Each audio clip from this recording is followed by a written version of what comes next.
Le pape Benoît XVI nous parle des apôtres. Jacques, fils de Zébédée, Jacques le Majeur. Il est le frère de Jean.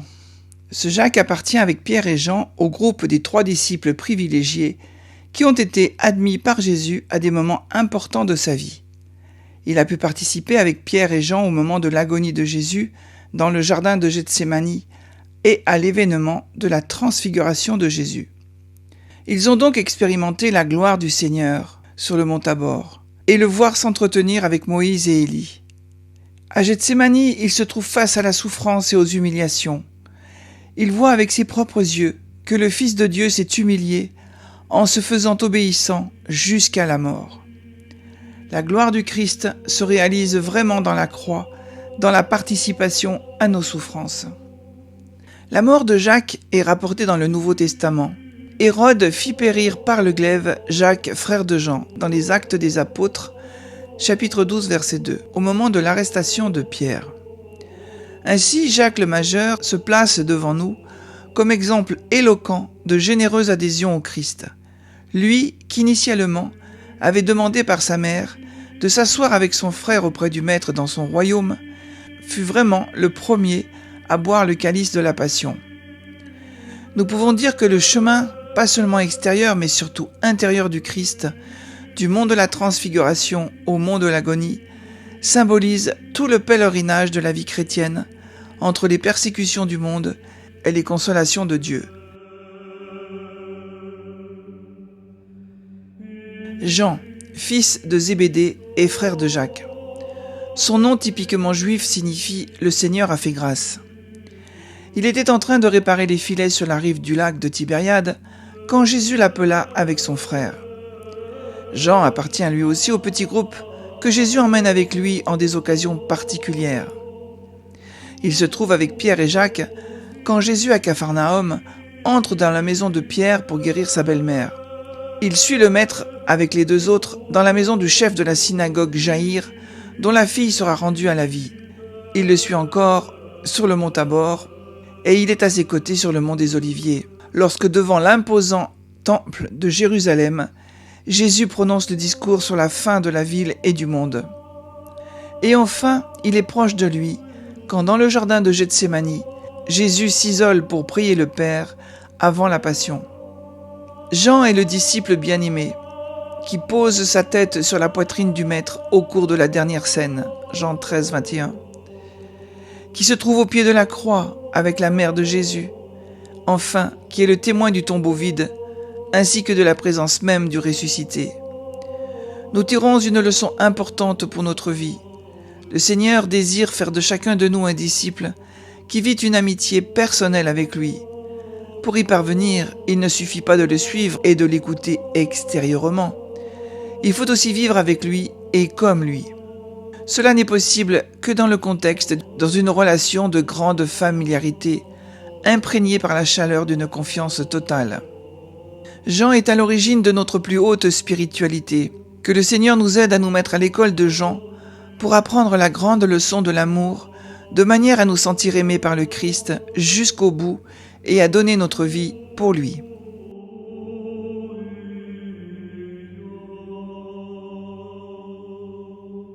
Simon était de Bethsaïde. Son surnom de Pétros, Pierre, Roc, est la traduction en grec du nom araméen qui lui a été directement donné par Jésus. Il était pêcheur, il dirigeait une petite activité de pêche sur le lac de Génézareth. C'était un juif croyant, pratiquant, confiant dans la présence agissante de Dieu dans l'histoire de son peuple et attristé de ne pas en voir l'action puissante dans les événements dont il était alors le témoin. Il était marié et sa belle-mère, guérie un jour par Jésus, vivait dans la ville de Capharnaüm, dans la maison où Simon logeait lui aussi lorsqu'il était dans cette ville. Simon apparaît dans les évangiles avec un caractère décidé et impulsif. Il est disposé à faire valoir ses propres raisons, même par la force, que l'on pense à l'usage de l'épée au jardin des Oliviers. Dans le même temps, il est parfois naïf et peureux, mais cependant honnête, jusqu'au repentir le plus sincère. Pierre vivra un moment significatif de son chemin spirituel aux alentours de Césarée de Philippe, lorsque Jésus pose une question précise aux disciples. Pour les gens, qui suis-je ? Et Pierre répond également au nom des autres, tu es le Christ, c'est-à-dire le Messie. Pierre apprendra ce que signifie véritablement suivre Jésus. Si quelqu'un veut marcher derrière moi, qu'il renonce à lui-même, qu'il prenne sa croix et qu'il me suive. Car celui qui veut sauver sa vie la perdra, mais celui qui perdra sa vie pour moi et pour l'Évangile la sauvera. Marc 8, 34-35. Pierre nous dit, tu penses connaître la recette et devoir transformer le christianisme, mais c'est le Seigneur qui connaît le chemin. C'est le Seigneur qui te dit, suis-moi. Et nous devons avoir le courage et l'humilité de suivre Jésus, car il est le chemin, la vérité et la vie.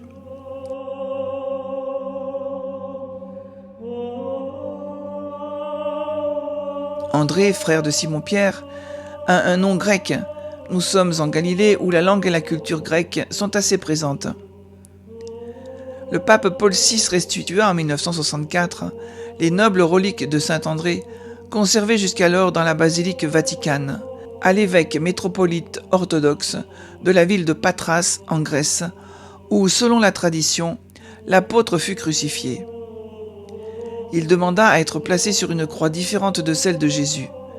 Dans son cas, il s'agit d'une croix décussée, c'est-à-dire dont le croisement transversal est incliné, qui fut donc appelée croix de saint André. Que l'apôtre André nous enseigne à suivre Jésus avec promptitude, à parler avec enthousiasme de lui à ceux que nous rencontrons, et surtout à cultiver avec lui une relation véritablement familière, bien conscient que ce n'est qu'en lui que nous pouvons trouver le sens ultime de notre vie et de notre mort.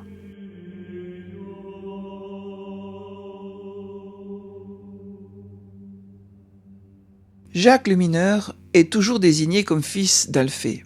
Le livre des Actes des Apôtres souligne le rôle prépondérant exercé dans l'église de Jérusalem par ce dernier Jacques. Lors du concile apostolique qui fut célébré après la mort de Jacques le Majeur, il affirma avec les autres que les païens pouvaient être accueillis au sein de l'Église sans d'abord se soumettre à la circoncision. On lui attribue la lettre qui porte le nom de Jacques et qui est comprise dans le canon néo-testamentaire. Il s'y présente comme serviteur de Dieu et du Seigneur Jésus. Cette lettre de Jacques nous exhorte à nous abandonner entre les mains de Dieu dans tout ce que nous accomplissons, en prononçant toujours les paroles « si le Seigneur le veut bien ».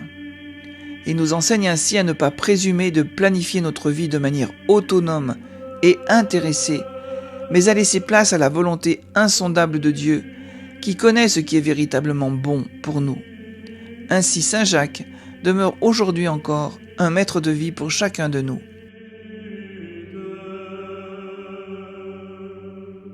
Jude Thaddée. Seul Jean signale une question qu'il posa à Jésus au cours de la dernière scène. « Seigneur, pour quelle raison vas-tu te manifester à nous et non pas au monde ?» C'est une question de grande actualité que nous posons nous aussi au Seigneur.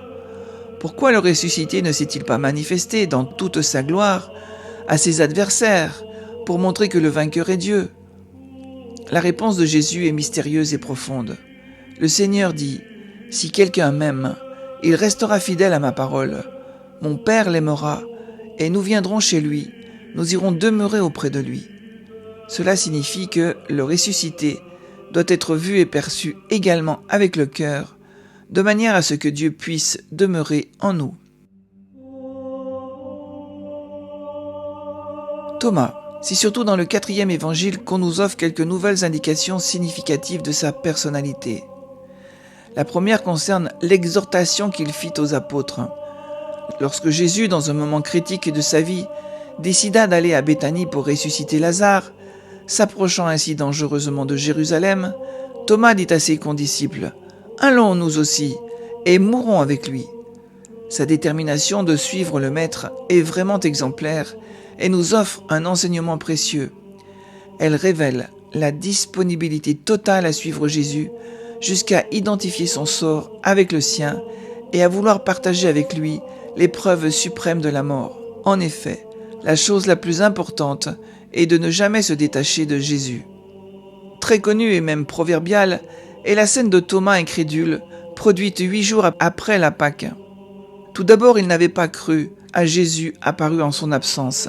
si je ne vois pas dans ses mains la marque des clous, si je ne mets pas mon doigt dans la marque des clous, si je ne mets pas ma main dans son côté, je ne croirai pas. » Finalement, de ces paroles émerge la conviction que Jésus est maintenant reconnaissable, pas tellement par son visage, mais par ses plaies, qui révèlent jusqu'à quel point il nous a aimés.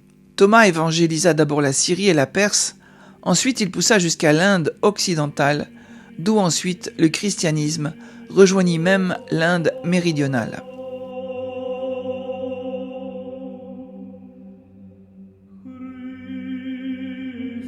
Barthélemy. Il s'agit d'un nom de caractéristique araméenne, Bar Talmé, qui signifie fils de Talmi. Il est identifié sous le nom de Nathanaël, un nom qui signifie Dieu a donné. Ce Nathanaël était originaire de Cana. Comme nous le savons, Nathanaël a porté un lourd préjugé. Peut-il venir de Nazareth quelque chose de bon ? Lorsque Jésus voit Nathanaël s'approcher, il s'exclame : « Voilà un véritable fils d'Israël, un homme qui ne sait pas mentir. » Il s'agit d'un éloge qui suscite la curiosité de Nathanaël, qui réplique avec étonnement : « Comment me connais-tu ? » La réponse de Jésus n'est pas immédiatement compréhensible. Il dit : « Avant que Jésus te parle, quand tu étais sous le figuier, je t'ai vu. » À partir du Moyen Âge, une tradition imposa le récit de sa mort par écorchement, qui devint ensuite très populaire.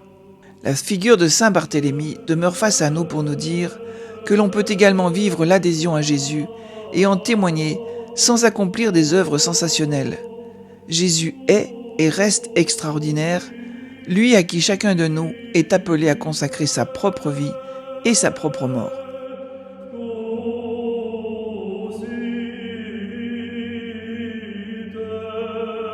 Philippe.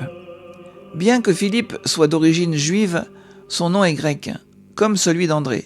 Les informations à son sujet nous sont fournies par l'évangile de Jean. Il provenait de Bethsaïde. Philippe ne se rend pas à la réponse plutôt sceptique de Nathanaël. De Nazareth peut-il sortir de là quelque chose de bon ? Il riposte avec décision : « Viens et tu verras. » L'apôtre nous engage à connaître Jésus de près. Il y a ensuite une autre occasion toute particulière où Philippe entre en scène.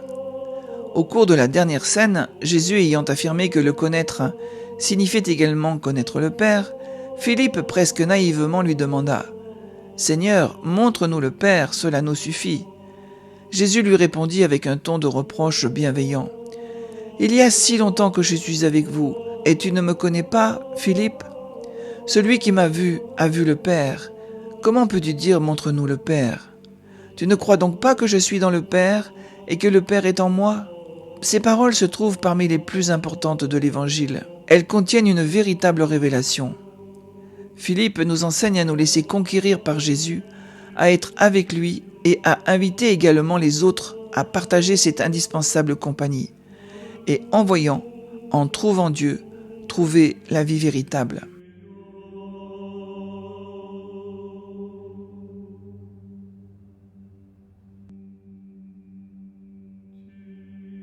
Matthieu. Son nom juif signifie don de Dieu. Le premier évangile canonique qui porte son nom nous le présente dans la liste des 12, en le qualifiant de publicain. Il est donc identifié avec l'homme assis à son bureau de publicain, que Jésus appelle à sa suite. Jésus, sortant de Capharnaüm, vit un homme du nom de Matthieu assis à son bureau de publicain. Il lui dit : « Suis-moi ». L'homme se leva et le suivit. Il est aussi appelé Lévi. Jésus n'exclut personne de son amitié. Lorsque Matthieu répond immédiatement à l'appel de Jésus, signifie pour lui l'abandon de toute chose, en particulier de celui qui lui garantissait une source de revenus sûre, mais si souvent injuste et peu honorable. Continuons à entendre encore d'une certaine façon la voix persuasive du publicain. Matthieu, qui devenu apôtre, continue à nous annoncer la miséricorde salvatrice de Dieu. Et écoutons ce message de saint Matthieu, méditons-le sans cesse pour apprendre nous aussi à nous lever et à suivre Jésus avec détermination.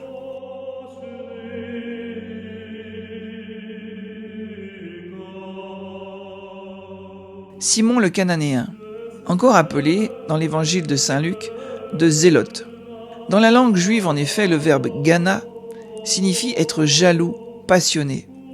et peut être utilisé aussi bien à propos de Dieu, en tant que jaloux du peuple qu'il a choisi, qu'à propos des hommes qui brûlent de zèle en servant le Dieu unique avec un dévouement total comme Élie.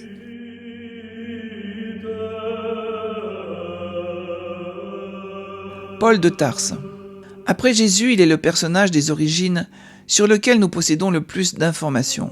En effet, nous possédons non seulement le récit qu'en fait Luc dans les Actes des Apôtres, mais également un groupe de lettres qui proviennent directement de sa main et qui, sans intermédiaire, nous en révèlent la personnalité et la pensée. Saul était un juif de la diaspora, de la ville de Tarse. Ce fut sur le chemin de Damas au début des années 30 que Saul, selon ses propres paroles, fut ravi par le Christ. Lettre aux Philippiens 3:12. La lumière du ressuscité l'a touché et a profondément changé toute sa vie. Paul, dans ses lettres, va droit à l'essentiel et parle non seulement de vision, mais d'illumination et surtout de révélation et de vocation dans la rencontre avec le ressuscité. En effet, il se définira explicitement par apôtre par vocation dans sa lettre aux Romains, chapitre 1, verset 1. À partir de cette rencontre avec le Christ, toutes ses énergies furent placées au service exclusif de Jésus et de son évangile. Son existence sera désormais celle d'un apôtre, souhaitant se faire tout à tous sans réserve. De fait, l'apôtre rendra le témoignage suprême du sang sous l'empereur Néron à Rome, où se conserve sa dépouille mortelle dans la basilique majeure de Saint-Paul hors les murs. Que le Seigneur nous aide à mettre en pratique l'exhortation que nous a laissée l'apôtre dans ses lettres. Prenez-moi pour modèle, mon modèle à moi, c'est le Christ.